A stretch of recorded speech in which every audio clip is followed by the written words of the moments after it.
Chaque testeur prend son petit QR code. Le principe est très simple.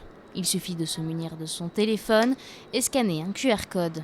On met à disposition des grandes surfaces et des petits commerçants une borne pour avoir des contenants propres. Donc tous les jours, il y aura des contenants propres dans lesquels n'importe qui aura l'application Cycléo pourra s'identifier et récupérer n'importe quel contenant, des grands, des petits, des moyens, des ronds. Et derrière, il pourra se diriger vers tous les rayons traditionnels à la coupe, boucherie, poissonnerie, traiteur, fromagerie, et même les rayons vrac pour se servir tout simplement, et donc ne plus utiliser d'emballage alimentaire à usage unique. Une fois le contenant utilisé, le client peut retourner chercher sa consigne, qui varie de 2 à 5 € en fonction de la taille de la boîte, et ensuite le déposer pour le lavage. Retour pareil, on prend son petit QR code, on s'identifie auprès de la borne. La borne maintenant est ouverte et on n'a plus qu'à déposer son contenant. On récupère les contenants sales dans le but de les laver, donc à proximité, dans un local qui se trouve au Fenouillet.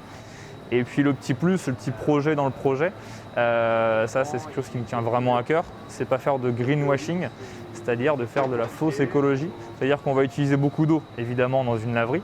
Et l'objectif c'est de revaloriser cette eau-là, qui sera notre déchet, vers un jardin qui sera éducatif et solidaire. Pour le moment, ces bornes sont en phase d'expérimentation avec seulement 20 testeurs.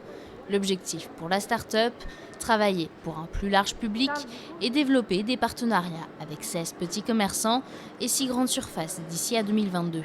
On sait maintenant quelle technologie on va utiliser. Et puis pour la partie sanitaire, on sait que comment maintenant orienter notre vraie borne. Là aujourd'hui, c'est un prototype qu'on a fabriqué nous-mêmes, mais demain, grâce à ces tests, on sait vers quoi on va s'orienter. Et le gros point positif qu'on a eu, c'est pas mal de retours de personnes qui nous disaient que finalement, ils étaient maintenant contents d'acheter leurs produits à la coupe et sans déchets.